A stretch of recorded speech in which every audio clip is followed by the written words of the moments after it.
This podcast is brought to you by Ranch Vision, the software ranchers use to boost profits and make better decisions. Grazing livestock and just grazing animals in general are a significant part of the planet. That really is the planet. The average age of the farmer in America is 58 years old. That is not sustainable. We've been hit with water curtailments. We've been hit with low prices by the conditions, by the rain, by the lamb crop, by the calf crop. I heard a Native American gentleman say, wilderness, that's an invention of the white man, because we took care of this land. Sometimes fighting doesn't mean shouting and screaming and pounding your fist. Sometimes it's just putting your boots on and being there for work the next day. It is, are the American people fit to govern themselves, to rule themselves, to control themselves? I believe they are. My opponents do not. I believe in the right of the people. There are cowboys still around. You just probably don't see them because we're working all the time. I'm Keely Brazil, and this is America on One.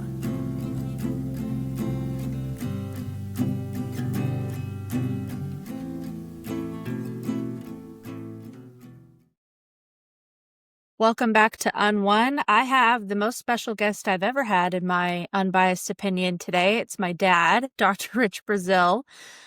Dr. Brazil is a large animal veterinarian from Northern California. He's also the father of 8 kids. He's a wild man. So there you go. Dad, thank you for joining us today. Thanks for having me, Keely. Good to see you again. Good to see you too. We don't live right next to each other right now, so this is a nice way to catch up. Well, today we're talking about something specific for you guys. I've had a lot of questions about the equine herpesvirus, EHV-1, this outbreak that's happening. It started in Texas, and it's now impacting NFR and some of these other events. So I figured who better to ask than my dad. He's a great vet. He's an equine vet, cattle vet, large animal in general. Why don't you tell people a little bit about your practice? Because when people ask me what you do, and I explain that you drive in a truck 3 hours in any direction and you take care of ranchers and their animals, they always ask, how is that still a job? You see basically James Harriet in California, and you are. They're right. Yeah. Well, I'm just very blessed to get to do what I do. I met your mom in vet school and afterwards came up here to rural Northern California, Mendocino County, Lake County, a little down into Sonoma County, and been practicing ever since. So that was 1988 when we graduated and came up here. Just very blessed to be able to go to people's homes and ranches and work with them and help them make a living. It's what I enjoy doing. I take care of all large animals. So cattle, I do a lot of beef cattle work, a lot of horse work. So cattle, horses, sheep, goats, pigs, llamas, alpacas, a little bit, just different things that people might have and whatever problems they might have, just happy to help them with. It's a pretty rural area. So, there is a lot of driving involved, which is nice. It's a pretty area to drive. I like driving. It was always great with you guys, because we homeschooled you guys. So we're able to have you around a lot, and you guys were able to go with me on calls to help me work and also to have some fun in between. It was really a neat situation. Yeah, my mom's kind of a little more of a hippie, so we always like to go with Dad because he would stop at the gas station and get us some soda or candy that Mom wouldn't let us have at home. And that was pretty good payment for helping preg check 300 cows or something. We thought that was a fair trade. That was a pretty cool way to grow up. We were very blessed too. Everybody got to learn how to work and, learned how to meet and talk with people of all ages, whether it was Dan and Billy Drury or, down to little kids. It was a neat opportunity. I share some videos of my dad if you follow me on social media. I make him do this content because it's very practical. It's what social media needs more of. So he'll answer questions or he'll demo how to do some ranch skills that you should really know if you're a rancher. Kind of a quick video tutorial. I posted one yesterday of you drawing a blood test. I was worried Instagram was going to flag me because you can post all kinds of crazy stuff on the internet. But if you just post how to take care of your cow, social media may or may not like it. But so far, so good. We haven't gotten flagged. Yeah, real world stuff. Exactly. That we need more of. Okay, so speaking of real world stuff for today, Can you tell people a little bit about EHV-1? What is equine herpesvirus, and why is it disrupting the whole equine industry right now?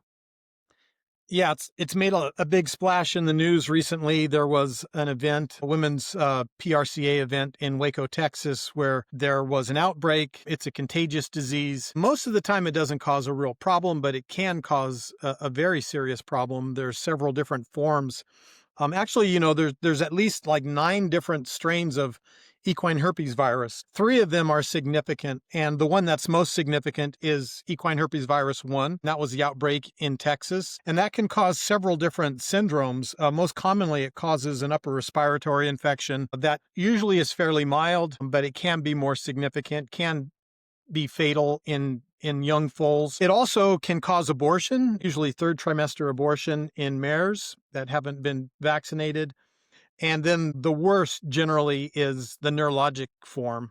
And so that can be very severe. Horses can be unable to get up, can cause rear end weakness and stumbling, and decreased tail tone, and ultimately those horses can't get up. Of the horses that can't get up, a fairly high percentage of them are going to have to be put down. So that's pretty significant. But like I say, it also causes abortion.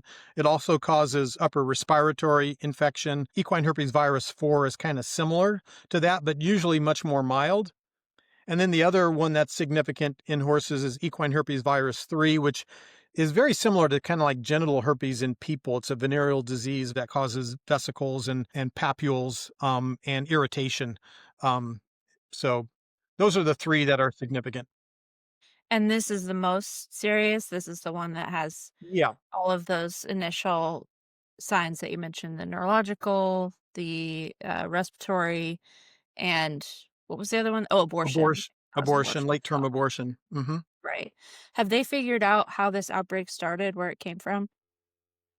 Well, there was a large group of horses at this event. I don't know if they know which animal initially or more than one was sick, but I think since then there's been like 44 cases, and it's kind of spread from there to a number of different states that have had horses that have had outbreaks linked to the Waco event.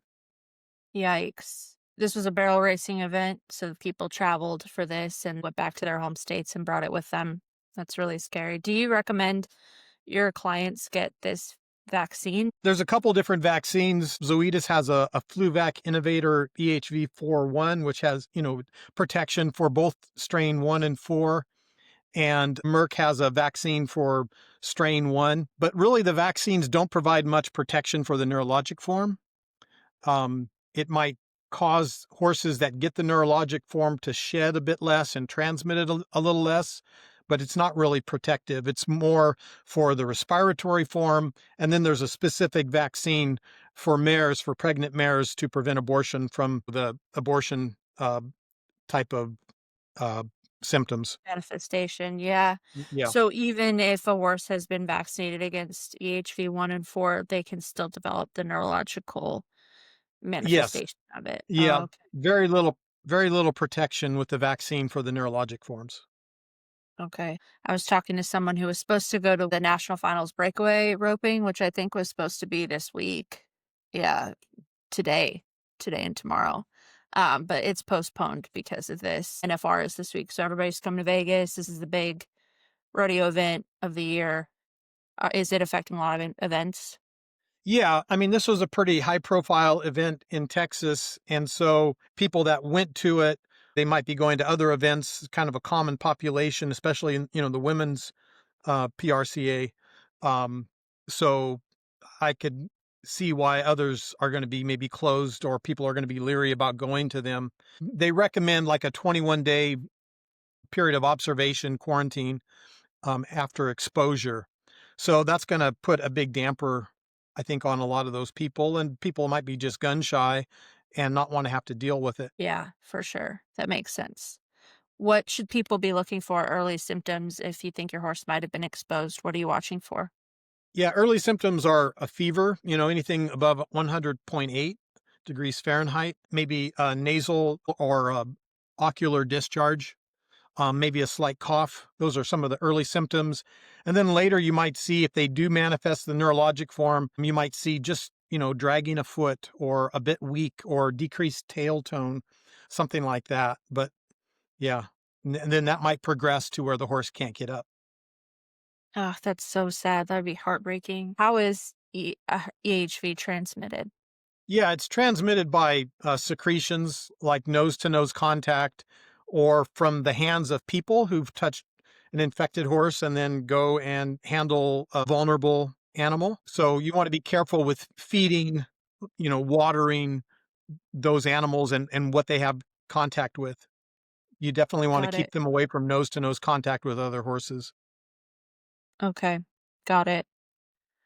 All right. Anything else people should know about if they are a horse owner and they're worried about exposure? Any other advice you would have for them? If they're worried about exposure, definitely keep that animal away from other horses. Just observe good hygiene practices. I would feed them and handle them last, not first. You don't want to take something from them to the rest. Keep them in an area where they're separated, where they can't have contact with the others. Monitor their temperature. Give them 21 days. You know, there's a lot of horses in the country. This isn't, impacting a huge percentage or anything. And this does happen once in a while, and it's happening on a pretty significant scale right now. Okay. Have you ever had a client who had a horse with EHV-1? I've had, with, um, respiratory form, abortion. I've never seen the neurologic form. So that shows you how, kind of tells you how rare it is. How did you diagnose it when you saw it? Was it pretty obvious right away, or do you have a test that you do? Yeah, you can, to confirm potential case, you can take a nasal swab and submit it for PCR DNA testing. Did the horse recover, or did they have Yeah, to do? most of the time Okay. it's mild. Okay. But the neurological form obviously is the most Yeah. severe. Okay. All right. Well, if people have any more questions, let me know. We can answer them, but hopefully that gives a good overview of what's going on and why you're seeing EHV-1 in the news. We have a little bit more time here. I have a bunch of questions for you. People have been sending me to ask you. So are you okay with that if I ask you a few Sure. vet questions? All right, Hmm. cool. So number one, the first question, I get this one a lot, a version of this. This lady asked, how do I prepare my 11-year-old daughter for a career in large animal vet medicine? I get a lot of questions about kids who are interested in being a vet. I remember growing up, you always or often had somebody in the truck doing a ride along. Lots of kids want to be vets. Large animal vet is a little different than most people going to small animal medicine, but how would you encourage a kid who was interested in that career? Yeah. I guess I would encourage as much exposure as possible, as much familiarity as possible with handling large animals. They're not going to teach you much of that in vet school. And that's kind of a problem right now. Large animal vets that have, well, large animal vets, period, but also just veterinarians that have large animal experience. So maybe get a job at a ranch, or, just hang around a ranch, try to spend as much time with horses and cattle that you can, just learn handling, because that's a big part of it, right? You might have all the answers, know how to approach making a diagnosis and treatment, but you first need to be able to get your hands on them safely, do a good physical exam. So that's kind of important. I never thought of that. They don't teach you animal husbandry. You went to Davis. They never, Yeah. I guess that makes sense. It's not like they're teaching you how Yeah. to handle animals, but it's still sort of surprising because not very many people anymore have experience with large animals. Yeah. So, back when I applied, you had to have a certain number, like 1,000 hours of animal related experience, but it didn't have to be large animal. And there's no differentiation in your degree. If you get a doctorate of veterinary medicine, you can practice on small animals, zoo animals, companion animals, uh, food animals, whatever. So there's no requirement getting into vet school for that kind of experience. At least there wasn't. And I don't believe there is now. I think that's something that really needs to change a little bit, but they don't teach you that there. That's something you have to get on your own, there's enough in the Oh, curriculum. You think you're learning all the specialties for all the different species. There's already enough to know and more than yeah. enough to cover, let alone teach you how to handle animals. So they usually don't do that much. In 4 years, you go to medical school, you're just working on one species. You go to vet school, got to learn a lot in 4 years. That's really interesting. I've talked about this, and actually, our new ag secretary, Brooke Rollins, just spoke about this recently that we have a real problem with the shortage of rural vets and large animal vets. So it is a huge issue. And as there's less and less farm kids, because you were a farm kid and you grew up with animals, so that was what you gravitated to. Mom was a horse girl, so she was experienced with horses. So it makes sense she came in with that. But if you don't have that exposure, even if you're interested, it can be a real big learning curve. And speaking as the unofficial vet helper, people love to have a crazy pasture ornament stallion or something that they haven't handled in a year, and then you roll up in the truck. You got to go catch him and put a halter on him and stick him with needles. So you get in some hairy situations. Yeah, yeah, that's kind of important, just to be able to be safe and accomplish, safe for you and the animal and anybody else around, because that's kind of your responsibility for everybody. And to accomplish what you need to accomplish, sometimes in a really, challenging situation. So just being able to think all that through, you know, You mean everybody common didn't sense. have a perfect squeeze shoot when they asked you to come do a bull test? Yeah, definitely not. But bulls will challenge everything. You need something Yeah, decent, right. but Man, I just think of all these stories that come to mind. My dad, one time Nat Geo came and approached him and they wanted to do a show on him, and you just couldn't be bothered. You were too busy with 8 kids. You didn't want to bother your clients either, but a wild and woolly well, job for sure. yeah, privacy is nice, you know. Um, In this day and age, not very many people feel that way, Dad. You're behind the times. This is why I have to twist your arm to get you to do a video. So, second thing you were going to tell people, so you've got to get animal husbandry experience. That's your advice for this little girl. And then number 2, what was the yeah, next thing you were working going with to say? working with veterinarians, because you want to know Okay. whether you're going to like this or not, right? I mean, it's not all just like, oh, I get to hang around horses and cows. It's like there's a lot of things you do that are maybe painful or unpleasant, and you really need to know that side of it before you spend 8+ years preparing for it, and then living a life like that. That's a big long-term commitment. So you want to be confident that, yeah, I really do like this. I really, have an aptitude. Um, I enjoy it. This is what I would like to do the rest of my life. Just call a local large animal vet and ask, would you recommend that? Just say, hey, can I do a ride Yeah. along? Yeah, again, it's harder and harder to find people that want to do this. And so I think not everybody, but a lot of vets will be welcoming to someone who has an interest and is serious about it. Yeah. And they like free Yeah. help too. So I was going to say, not everybody has 8 kids.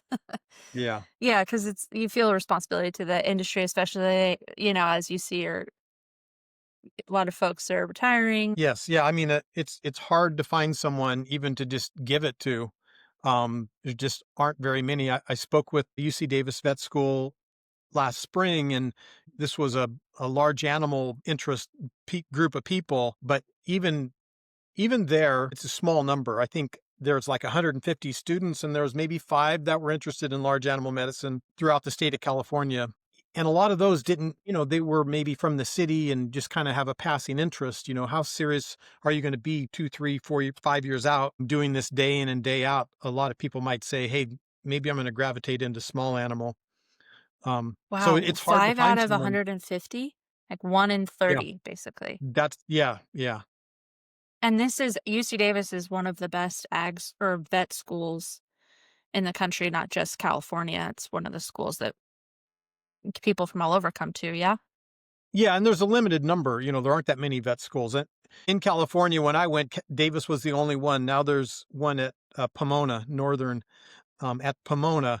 That's a second vet school. There's a lot of states that don't have a vet school. I think there's maybe 27, 28 vet schools in the country, averaging, I don't know, maybe 100 students, maybe average, or maybe less than that per year. So maybe 3,000 new veterinarians every year for population over 300 million. That's small and large. So if you're doing that same math, 1 in 30, that's like 100 large animal vets a year to cover the whole country. Do you think these schools have a responsibility to screen a little bit more for kids who want to be large animal vets because they get state and sometimes federal Sure. funding for, these public universities, so it's seems like a problem if you're only attracting or choosing 5 kids out of 150 who want to work in the field that most directly impacts most of America because they're working with ag animals. So they're very essential for like dairies and ranches and so on. Um, it seems like these universities have a responsibility to maybe accept kids who don't have the top grades in their class, but they have farm experience or they have Yeah. experience working on a ranch and they have other things that they bring to the table and they're really interested in large animal medicine. Yeah, I totally agree. And talking with the dean, a former classmate of mine at the school, that was a big problem that he was seeing. There's a number of criteria that they assess to get into vet school. And I would think they should, especially as a state school, and the state schools in general, should weigh a little bit more heavily large animal interest, large animal experience in their acceptance criteria. Yeah, it's hard to get into vet school. It's very competitive, but maybe they should make more tracks for large animal. And let's just kind of along those lines, we'll keep this next question in the same vein. So we only have a few minutes here. Someone asked how to encourage more young men to be large animal vets. I mean, I will say it's very physical. It's a tough job. There's some great women vets. There's some in the area, and I know you had a lot of female classmates, but it's pretty physically demanding. So most large animal vets are men. Is that fair to say? No, I mean, Oh, yeah, I mean, now like the vet schools are graduating almost like 90% women. Um, but large animal? Even still there, the Really? ones around here, there's within this general area, there's like 4 of us, 3 are women. Oh, Um, okay. Let's go, girls. yeah. That's Yeah. good. I think the main thing is it's starting to work itself out just because there's a bit of a shortage, and I think vets are able to maybe begin to charge more. Um, and if you can make more money and make a, more reasonable living at it, then I think that will draw more people, more guys, especially into the field. I just think you need to, kind of be aware and charge what you're worth a little bit. Small animal vets generally make more money. And, when you're looking at 8 years minimum of college, just the investment is similar to going to medical school, you might come out $400,000 in debt. You need to be able to pay for that, and you need to be able to pay for that time that you spent training. It should be worthwhile. So you kind of need to charge accordingly. So not everybody likes to hear that, but I think vets generally should probably, I think they're starting to charge a little bit more. There was a time when they, weren't charging really very much, and maybe that's beginning to change. Good. I hope so. You got to make a living too. Uh, did you ever think about being a small animal vet when you were in vet school? No, I really always enjoyed working with ranch people. I really enjoyed helping people make a living, just kind of partnering with them. That was always my interest. In undergraduate, I studied ag science and management, specializing in animal science. There was no guarantee I would get into vet school. I wanted to be involved in animal agriculture. I wanted to be able to solve that puzzle of how to make a living at it, how to understand it. So that was my drive going in. Um, and that's what I still enjoy. If you weren't a vet, what would you have done? I would have probably worked for a ranch somewhere, you know. Yeah, that's Yeah. what I enjoy doing. I enjoy being with animals and, working on the land. And I would have never wanted to be in an office cooped up. I just, I don't like that personally very much. No, you do not. You definitely don't. And Ridge Vision, you started because you saw a need working with your clients because you were a range management consultant too. So you would do both, where you were consulting people with their management plan for the year and how to improve and how to look at their profit margins and all of that. And you started developing Ranch Vision as a result of that, right? Just saw me. Yeah, it was all part of solving that puzzle of how do you see the big picture and how do you make better economic decisions, and that was the fallout. That was the answer. And so that's why I ultimately wrote that up and developed that to solve that puzzle of how to make a living in livestock and how to see everything and make rational, reasonable decisions towards profit maximization. Yeah. You might be the only ag tech founder out there who's had your life experience. But there's lots of ag tech now. There's not a ton of people like my dad. I don't think I'm just biased. He's just a very special person. So love working with you. Love seeing what Ranch Vision is doing for ranchers. It's been a lot of fun in the last year and a half since we launched. So I'm very lucky to get to have a dad like you and to get to work on this program that we really believe in, because you can see his heart and where it comes from. We'll have to do a whole episode on Ranch Vision someday. It's a pretty cool story. Well, you've always been a tremendous blessing to Mom and I, and love to see what you've been doing and just the mark you're making on the world, and very neat to kind of just watch from the outside. Now I'm Keely's dad, so it's cool. You're definitely not. You're I'm still the vet's kid. Always be just the vet's kid. Lucky me. All right, guys. I really like talking to my dad anytime. I'm happy to record it if you want to. So if you want more episodes, let me know. And if you have questions, you can send them to me. You can comment them here or the Ranch Vision accounts. There's lots of ways to get a hold of me. Ranch Vision is, again, a software for ranchers to help them maximize profit. So schedule a demo with us. Learn more about it.